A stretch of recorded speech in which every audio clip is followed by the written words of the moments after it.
I could see, hear, if I could know, there's nothing to fear.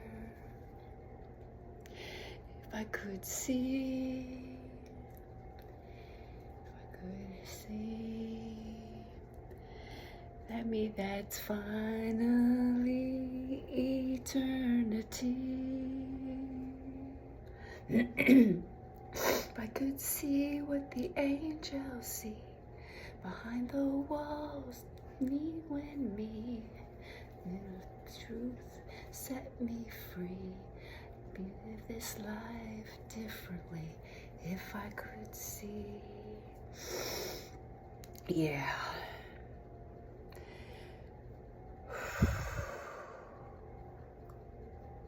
Wow.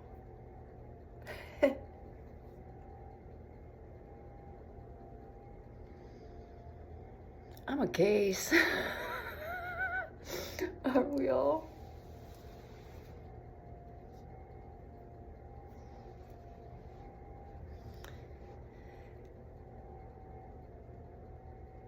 So I get 2 calls this morning.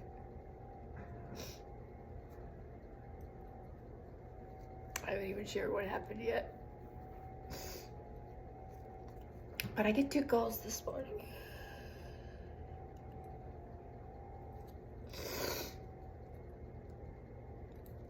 What I found interesting is both the calls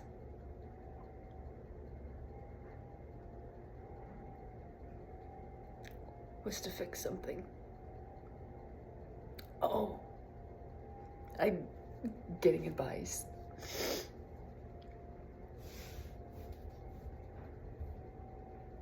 And then trying to fix it. And all I wanted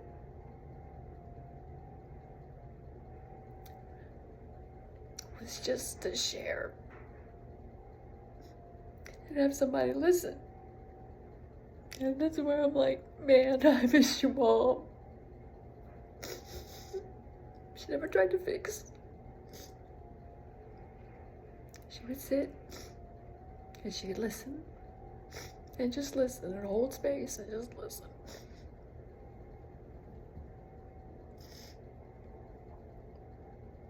And when you got to that empty place, then it was, well, this is what I'm hearing. Oh my gosh, thank you so much for sharing. I see how this is making you feel.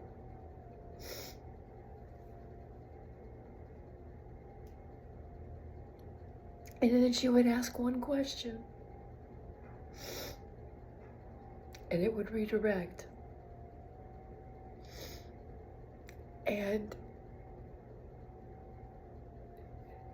there would be a whole new viewpoint. And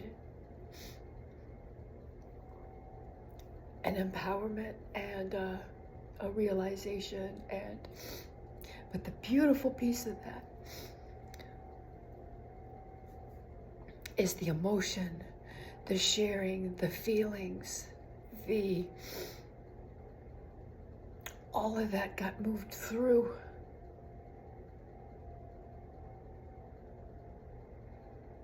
And didn't try to take it away from you.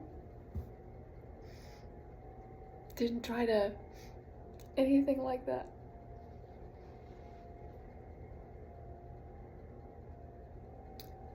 And it just opened up this space.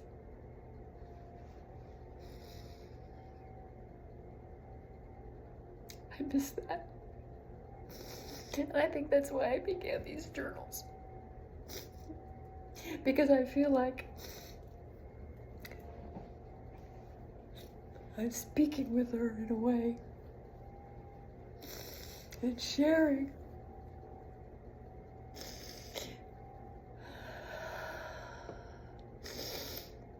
I could do it by myself, and I have been doing that for years. because it has been me, myself, and I, or me, myself, and my dog, me, my dog, my motorcycle.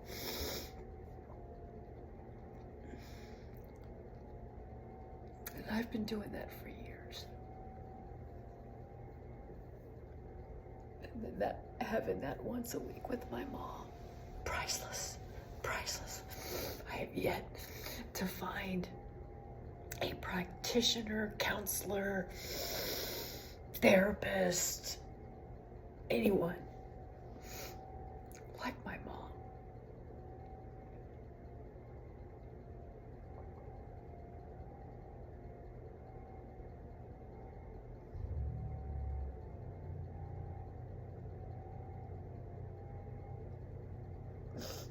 Of course, I haven't yet become that either, because I see where I have done that. Just redirected somebody before they really got through that full feel. Although, there's also this wisdom of knowing that there are those who, it's the same thing over and over and over again. And that was her one client. She says, everyone's graduated except for this one. And she's been seeing this one for like 30 years or something. I mean, and it's the same session every single week. And she's like, it's some people just really love to hold on to their stories because they get something out of it and it works for them, and that's who they are, and that's who they are to express. That's what my dad would share. There are those that, you know, are out there who remind us and are that gift, that teacher of, this is what I choose not to be. This is what I choose not to believe. Or that this is, you know, I choose not to be stuck, or whatever it is.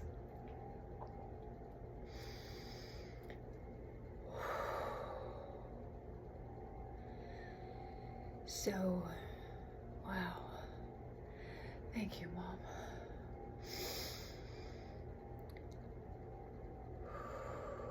So like I shared, it's been one thing after another, after another, after another, after another, after another. And this morning, it's like I get to the river, and I knew I wanted to spend extra time down there, and I had planned on spending extra time down there, and then stopping at the vet's office and picking up Rashini's meds, and then making it on back, and then we would go to the swimming pool, you know, and instead, that owl swooshing over my head, I had an owl. Okay, I haven't even explained what took place. So we get down there with Garuda. Yeah, having this, and the seeing the two planets getting ready to kiss, and the moon, and there was this beautiful cloud. I took a picture of it. It was like, wow. I'm like, ooh, something ominous is happening here. That was the feeling I received. So we go back in, took the normal little route. We go back into the little space there by the picnic table and go on down and around, and we park her, and I was like, oh, something was like, you don't necessarily need to lock her.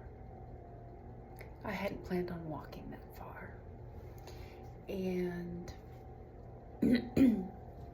Rashini knows the sound of Garuda, and so he would pick up on that. Anyway, for whatever reason, I didn't lock her up. I was just like, it's a Tuesday morning, there's hardly anybody ever comes down here.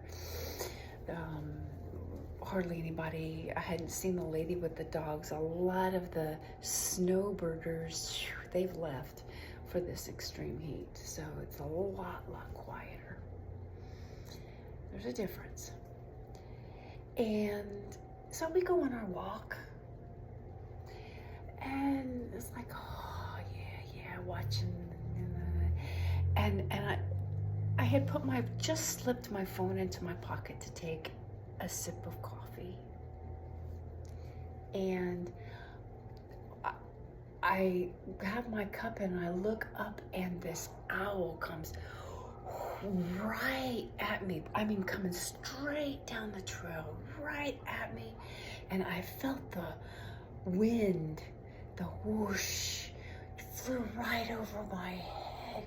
And I turned around and I was like, whoa. I mean, I looked right in these owls' eyes. We looked right at each other. It's like, whoa. And it's like, we're turning around. I'm following this owl. And so we started heading back, and I pulled my phone out, right, to snap a picture to at least mark the moment on the trail. Because by that time, it was gone. By the time I got out of put the coffee away, and it was like, whew. Yeah, but I marked the moment, and it's like, and then I noticed what time it was. It's like, oh, let's head back to the bike for ceremony. So we start heading back to the bike.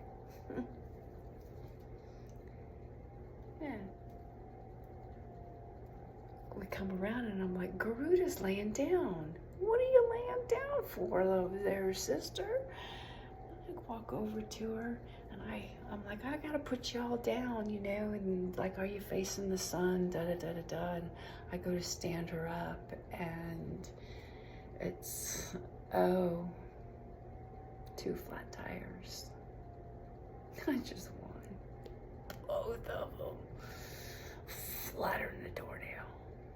Like, really? No wonder she wasn't standing up. She just fell right over, because the bike won't stand up without the tires, you know? At least not with the fat tires and the kickstand. I started to go in this, oh shit, are you fucking kidding me? Really? Oh, no, jeez. And it's like, oh, let's go into ceremony. Nope. I'm muting. I'm turning. We're here for ceremony. Let's go into ceremony. And that's what I would have done anyway. Is okay. Let's sit with myself. Let's pray. Let's remind ourselves the truth. Da da da da. So we went into ceremony. And it was a good ceremony. And yet, you know, I was going back and forth and having this like ping pong game in all these different perspectives in my brain, and just like, and I'm just settling into our theme of the week. This challenge is an opportunity. That's where I tried to keep it. And I know that's the truth. I had to go to that space of, okay. I went through that space. I didn't have to go there, but I guess I went through that space of, wow, you know, how many more slaps? So they're praying for me, and then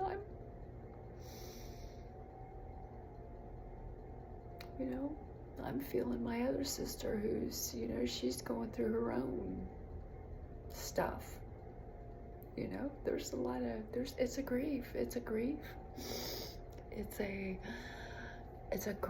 and yet an excitement of what's next. Because, you know, then, you know, once I was like, you know, I've just been slapped and slapped and slapped and slapped and slapped and slapped and slapped, and I'm going, really? One more?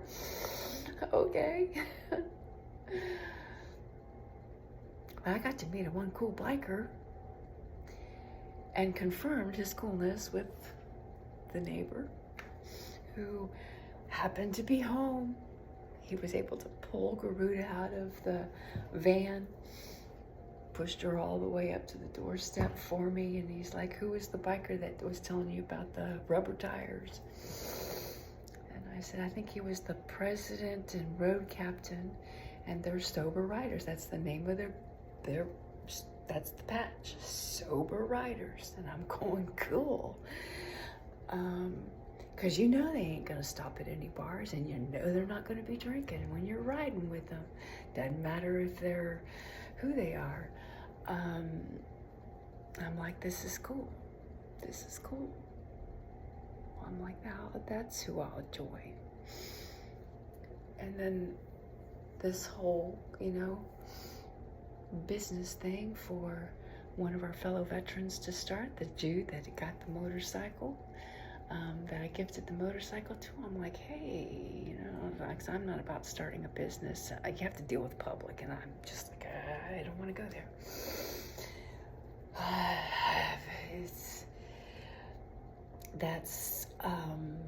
I'm very selective with the public and how much time I spend in public and the public that I am in, and I have my reasons for that. I have my reasons. That's just where I'm at right now, and I'm willing to accept that.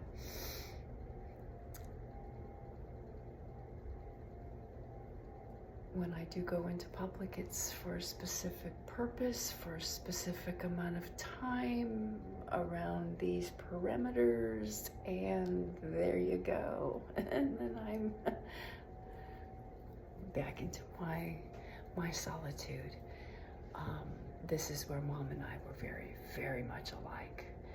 And even so with my dad, he probably won't go there and admit that, but he loves his solitude. He loves his recliner, and company is absolutely welcome. And then when the coffee pot runs dry, when it's empty, it's time for you to leave. We all have that, and it's not that it's just an energy thing with myself. And many of us are like that, isn't that the metaphysics of the tick?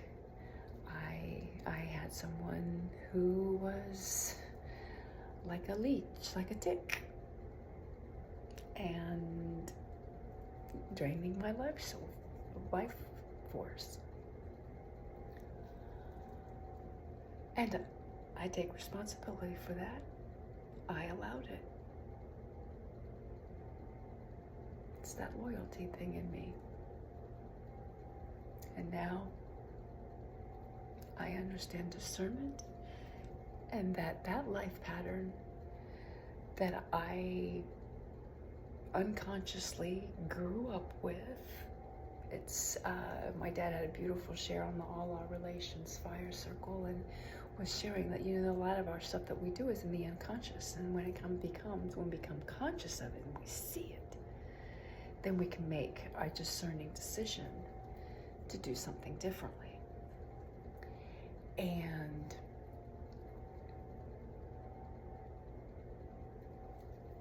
I see that. I had not expected it in certain realms, but I've grown up a little bit and learned a little more and gotten a little wiser and going,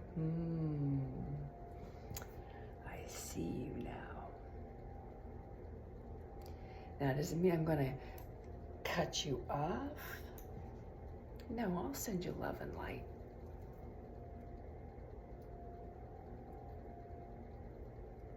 But I'm not going to let you attach a straw and keep drawing it from me. I will send you love and light. The Spirit does that for all of us. But that doesn't mean I have to be that, like, with what they call codependent type of thing, whatever it is.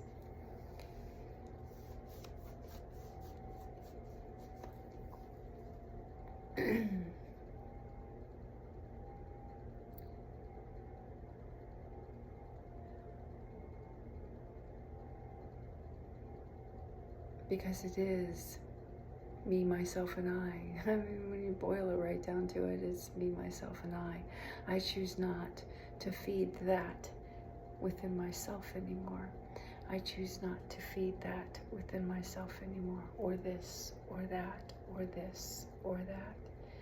I see the difference now.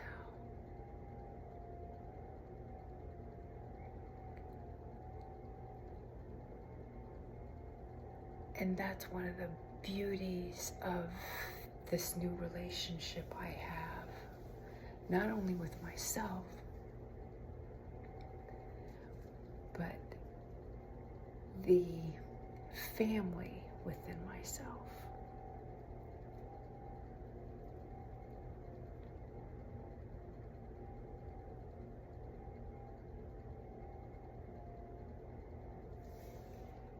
So I like to think, I don't know if it's true, but I like to think that all the support, love, prayers,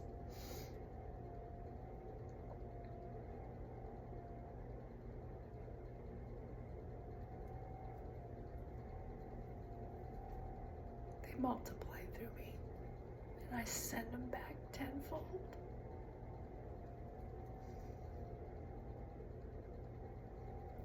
Because I wouldn't be here without all my family. And that means the two-legged, four-legged, winged ones, creepy crawlers, you know, the whole 9 yards. But especially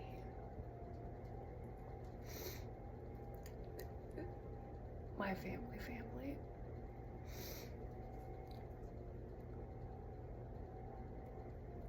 And all the beautiful teachers.